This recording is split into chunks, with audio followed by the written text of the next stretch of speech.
Hello दोस्तों, आप लोग खेसारी लाल यादव के तगड़े फैन हैं तो प्लीज़ इस वीडियो को अंत तक देखिएगा, क्योंकि मैं दोस्तों आज एक इंटरेस्टिंग बात बताने वाला हूँ। जिन दोस्तों मैं बता दूँ, एक यूट्यूबर है जिसका नाम क्लीन भोजपुरी चैनल का नाम है। जिन दोस्तों मैं बता दूँ, पवन सिंह का चुतियापन करते करते वो इंडिया vs पाकिस्तान पहुंच गया। जी हाँ दोस्तों, मैं आप लोगों को बता दूँ, आज सुबह सुबह उसने कम्युनिटी पोस्ट किया है। जी हाँ दोस्तों, आप लोग डिस्प्ले पर देख सकते हैं।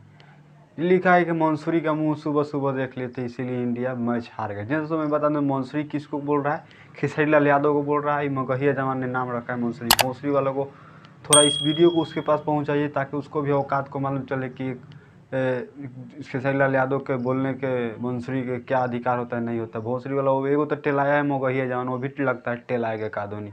एक दिन फिर से रेलाई कर देगा ना। बोल रहे हैं रुकिए रुकिए, हम बोल रहे हैं किसी और से, रोस्टर से उसका रेलाई हम करवा रहे हैं जम का। क्लीन भोजपुरी नाम है ना, तो एकदम साफ कर देगा, मरुआ कहते हो।